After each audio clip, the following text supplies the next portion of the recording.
At this point mga kapatid, makakausap po natin sa linya ng ating telepono si Professor Jean Encinas Franco, political analyst at profesor sa UP Diliman, Department of Political Science. Prof, magandang hapon po sa inyo. Thank you for joining us. Yeah, magandang hapon Maricel, magandang hapon din sa mga nakikinig at manonood. Nako, Prof, interesting times, ano? Lalo na pagdating sa Mhm, politika. Pero, Prof, mhm. ako nag-iisip kung hanggang saan ba itong immunity ng mga highest officials natin? Kasi iniisip ko, impeachment, bahagi naman talaga yan ng political process. Pero ngayon, Mm. na-filean sila ng kaso sa ombudsman. Hanggang saan ba yung immunity nila bilang presidente at vice president?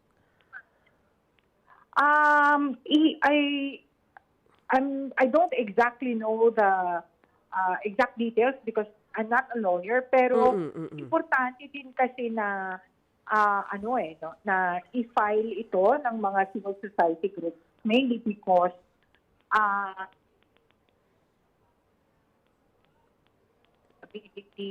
na hindi na nila makita dun sa Mhm. iba-ibang branches ng government. Mm, No? mm, mm, mm. Kumbaga nandun na yung kakulangan ng satisfaction.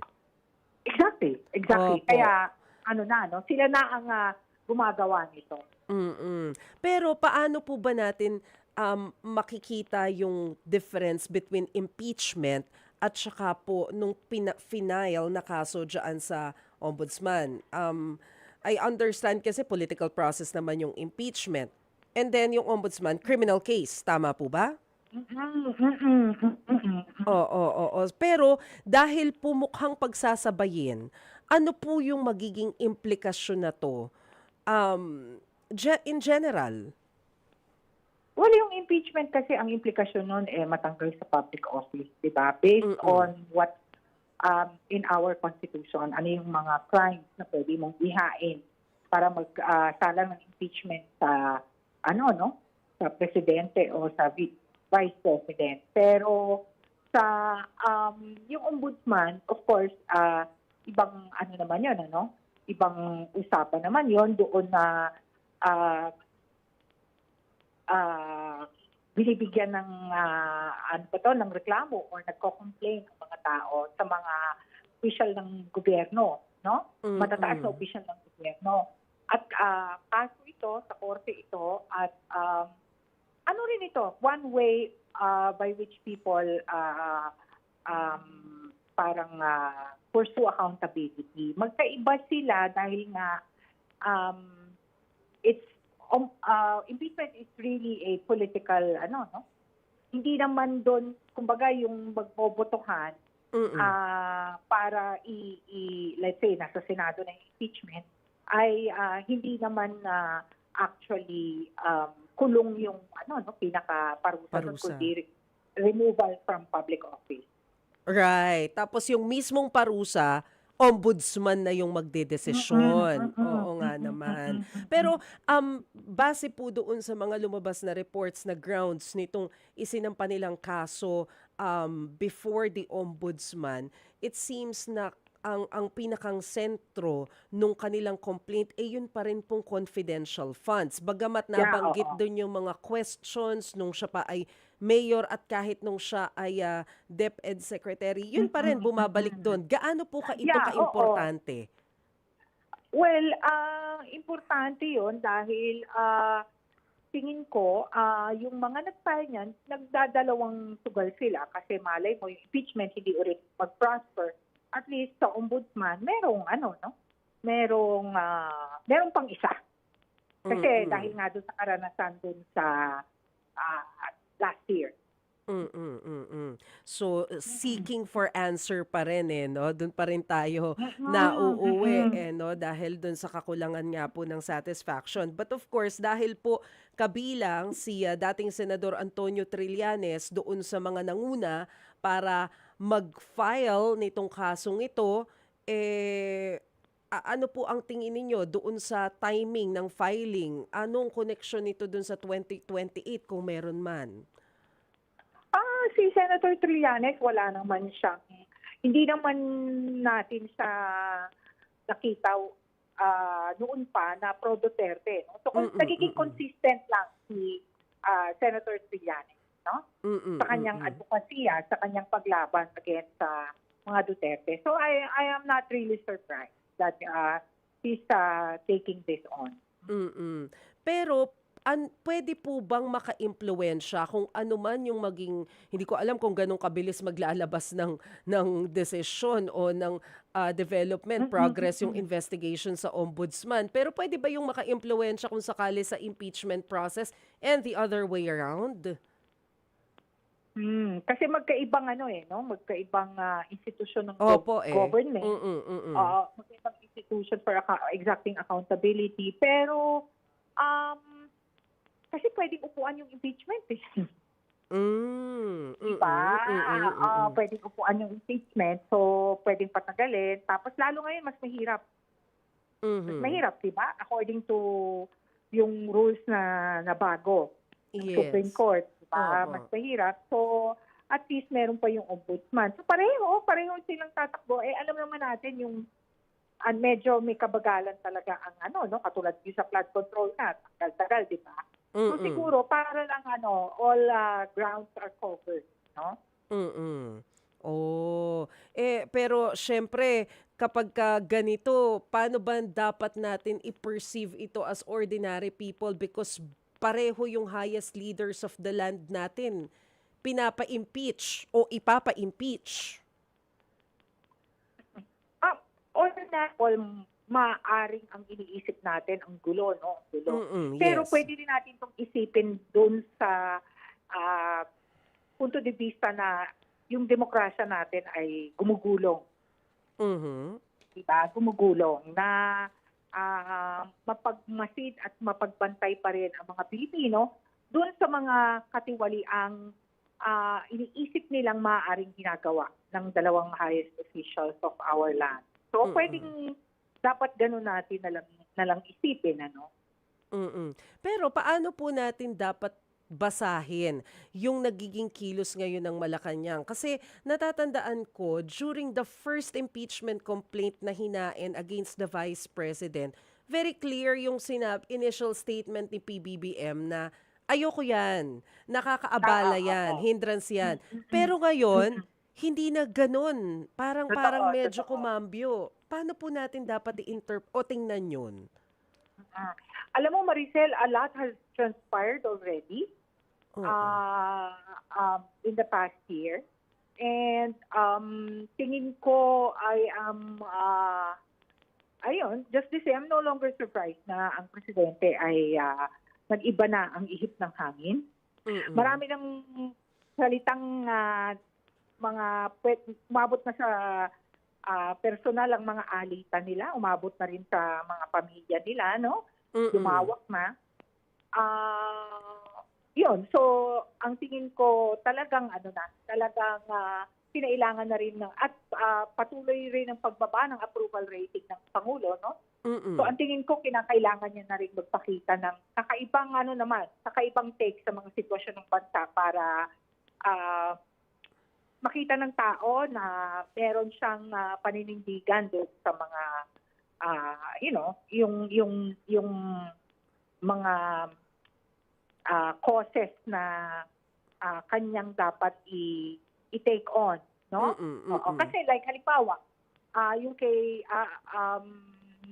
Sara, no? Kay VP Sara, sulinete na yung buhay mo.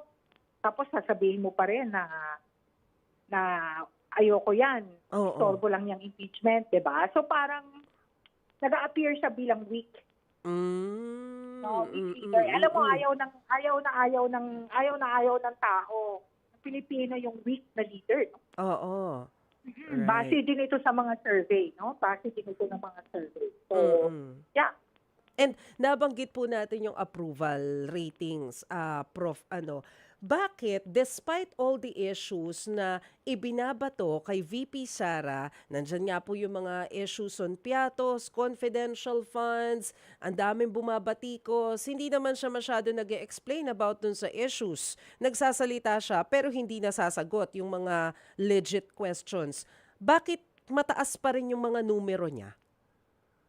mataas pa rin ang numero niya kasi unang-una, consistent sa kanya yung Mindanao at saka parts of the Visayas, no? Hindi, kumbaga parang, ano na hindi na nila pinapansin yung ano kasi ang identity na to kumbaga ang tawag diyan ethno-linguistic identity, yung kanilang ano sila, taga Mindanao sila, yung salita nila pareho ng salita ni VP Sara and parts of the Visayas. So, ano na, kahit anong gawin ano na sila diyan, ano? Nakatutok sa VP Sara na sila. Ngunit tapos yung corruption naman, may mga nagsasabi ang corruption issues are normally elite and middle class issue. So alam mo 'yon, so hindi talaga ano no?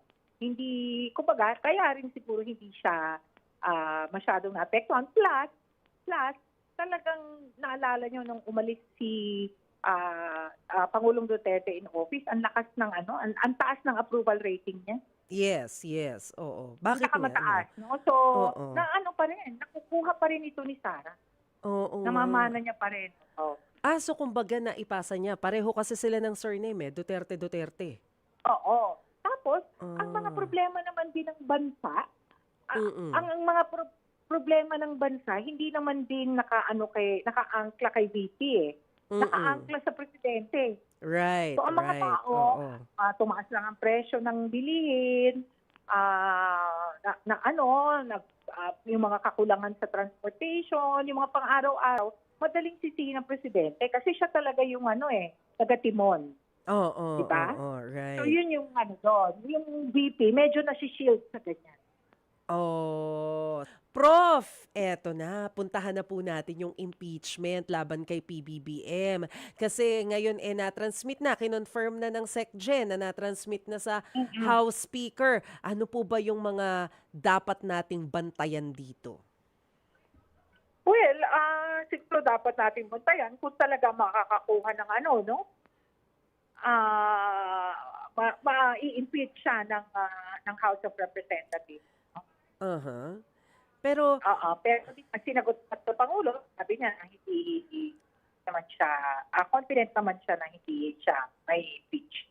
yes, although yung mga sinite po kasi na grounds for impeachment, halimbawa yun pong sinasabi na pag-kidnap Oo kay nga FPRRD, may bigat po ba yun? Gaano ba kabigat yung mga na-cite nila doon? Yung mga, halimbawa, yung sa funds daw na pinirmahan.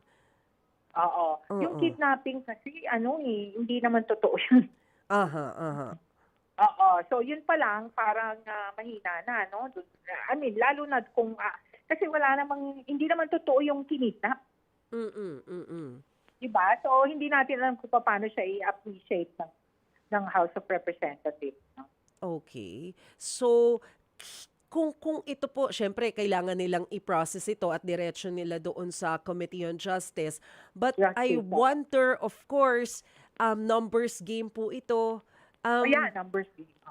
Ano pong tingin ninyo dito? Ganun pa rin ba kadami yung kaalyado ng Pangulo sa Congress? Tingin niyo po ba magpa-prosper ito?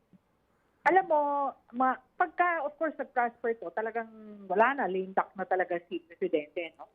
Pero, alam mo, kahit nasabihin mong mababa na yung approval ratings niya, ang Presidente, hanggat Presidente siya, marami pa rin siyang pwedeng gawin. Marami pa rin siyang resources and tools na pwedeng gawin.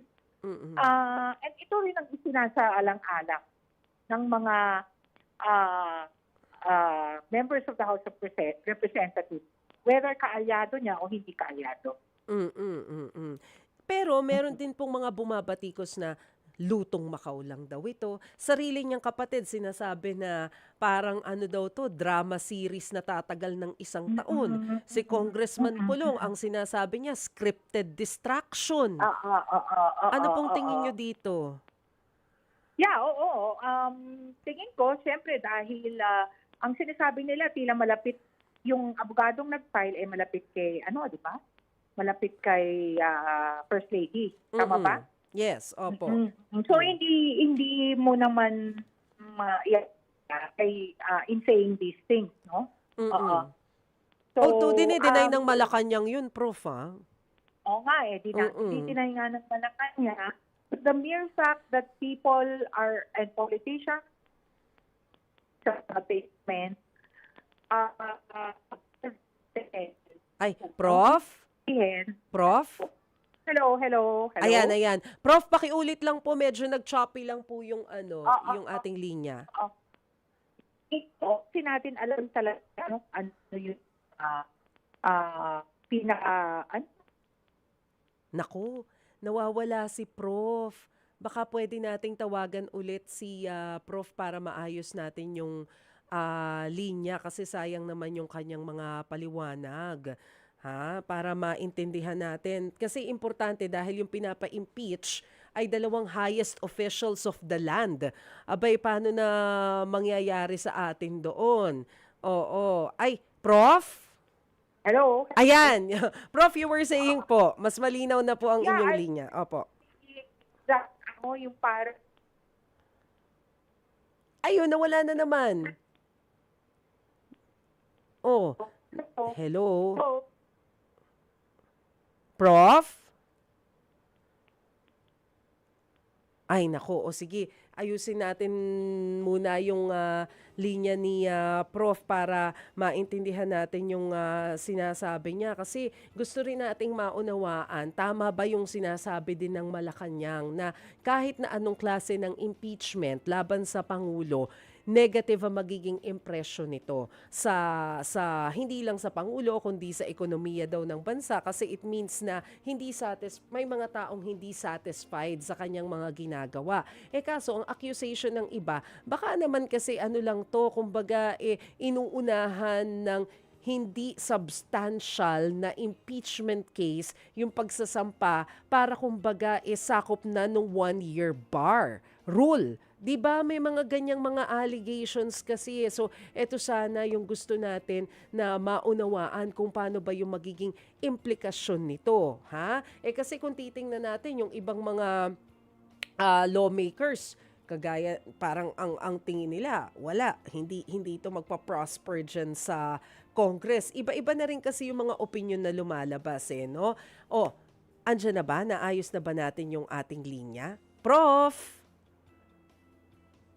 Wala. Nako, nawala. O sige, habang inaantabayan na natin si Prof na makabalik, sana makabalik, babasahin muna natin yung ibang mga messages mula po sa ating mga netizens para malaan din natin yung inyong mga opinion tungkol po sa nangyayari ngayon sa politika. Kasi nagpa-rate kami 1 to 5, gaano kataas yung tiwala mo sa ating pamahalaan, di ba? So simulan po natin kay Michael Ang. Naku, suki ito ng ng 1PH at ng True FM. Lagi itong nanonood sa atin Sabi ni Michael Ang, 5 ang grado ko at kayang-kaya nila PBBM at mga senador sa mga nangyayari ngayon sa mga kongreso at nakulong na si ex-Senator Bong Revilla at susunod na yung ibang senador at congressman. Sabi naman ni Mark Mendez, 4 po kasi may mga nagagawa naman at napapakulong. Pero sana magtuloy-tuloy na mapanagot ang lahat ng sangkot sa korupsyon.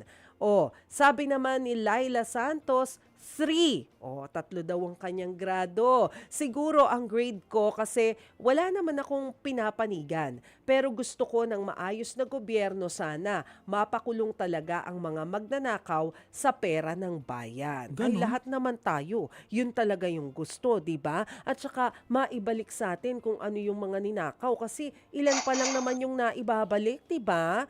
Nasa milyon pa lang yung halaga, amount na naibabalik. Yung ninakaw sa atin, magkano? Ilang porsyento lang yun, di ba?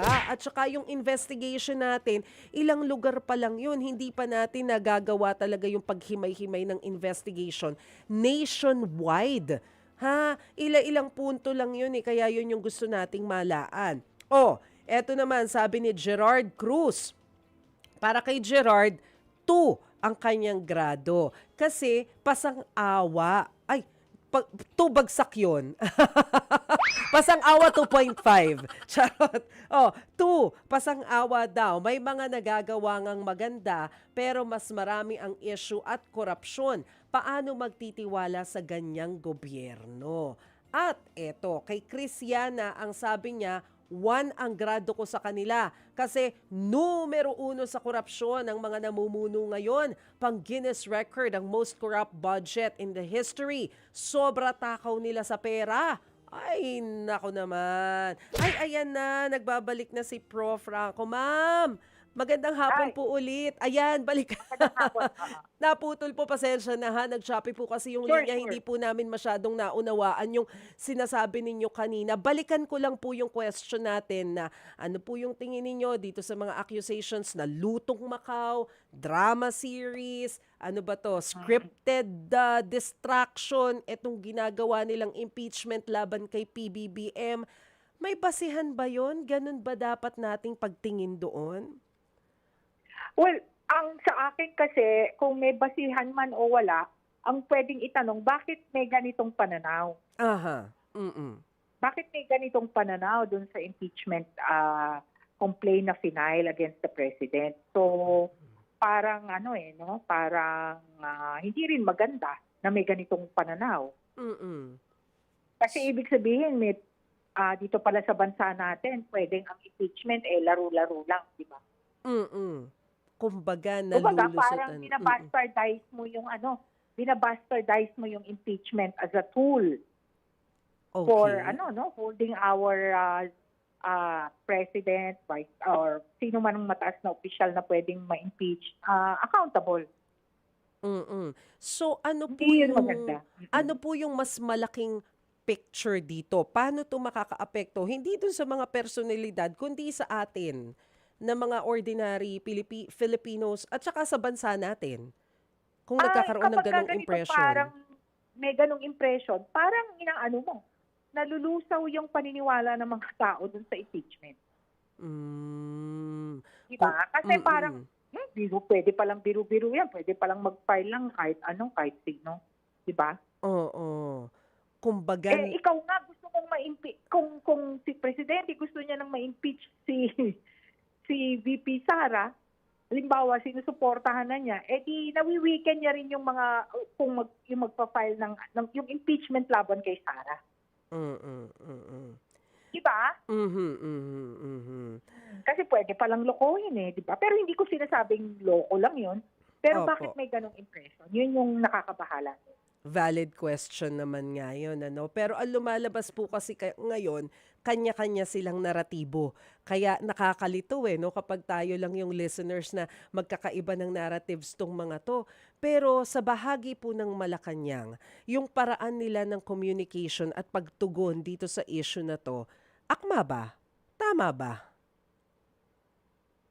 Dahil sinasabi nilang hindi totoo, dinideny nila. Dinedenay nila, even yung lawyer, wala daw na nag-file ng impeachment, wala raw kinalaman kay FL, and the fact na sinabi nila na the president is not bothered sa impeachment. Oo. The fact na dinideny nila, consistent pa rin yun, no? Kailangan nilang i-deny yun. Kasi syempre, ayaw naman nilang makitang kunwari lang yun. No? Kung totoo mang kunwari lang yun. So, yun, no? Kumbaga talagang expected natin na i-deny nila yun, no? Pero yung tungkol naman na hindi bothered ang presidente, kailangan syempreng lumabas ang presidente ay pa rin, no? Focus pa rin sa trabaho at hindi natatakot sa kung anumang impeachment complaint na lalabas sa kanya. Kasi given yung numbers niya ngayon, given yung mga nangyayari sa bansa, syempre, sa tingin ko, hindi maganda na magpapakita rin. Kung ako yung nag-handle sa presidente, hindi maganda na magpapakita siya na parang nangarag siya dahil dito sa complaint na to. Gaano po ba kaimportante na mapanatili pa rin yung popularity na presidente at this time na kalahati na ng kanyang termino tapos maraming mga negative issues? How important is his popularity and paano po makakaapekto dito sa kanyang imahe itong mga impeachment na kagaya nito? Maganda yung tanong mo. Mahalaga yung popularity, ngunit hindi lang, kumbaga parang yung popularity kasi ito yung nagbibigay ng legitimacy sa presidente, no? Ito rin yung maaaring pagkakataon na magbibigay sa iyo ng mga mga bold moves, mga mabibigat na kumbaga mga matatapang na response sa problema ng bansa. Kasi syempre kung hindi ka popular, alam mo, kung konti na lang naniniwala sa'yo, mas magiging careful ka eh. Yes. Oo. Alam mo yun? Kaya nga ang sa atin kasi walang re-election. Right. Oo. Pwede mo ring isipin na pwedeng wala na akong pakialam dyan. Basta, pero rin eh, nasa tradisyon natin at nasa, anong tawag dito? Nasa tradisyon natin at nasa, Kultura? ang tawag dito, interest din ng Marcos administration na meron silang i-anoint na presidential candidate sa 2028. Oh, yeah. Yung i-endorse Kasi nila. baka balikan sila. Balikan Right. sila, no? Balikan Right. sila ng mga pinalaban nila, no? So, yun yung yun yung pwedeng, yun yung mawawala sa kanila. Oo, yung kumbaga Kasi yung kung hindi ka na popular, Oo. Kasi kung mababawasan, paano nila pakikinggan? Paano siya magkakaroon ng influence sa voters? yun, Ayun. no? Oo. Sige. Saka sino ang lalapit sa yung presidential sa 2027, 2020, o suportahan mo naman ako, di ba?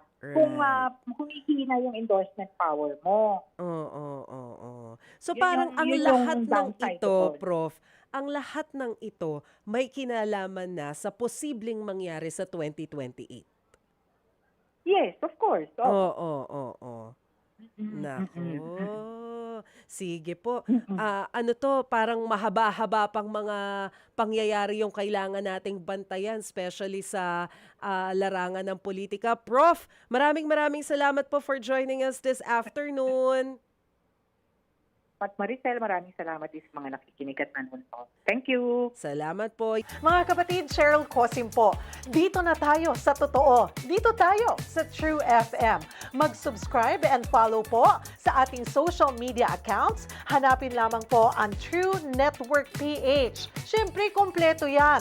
Nandyan po kami sa Facebook, sa Instagram, sa X, YouTube, TikTok, and podcast.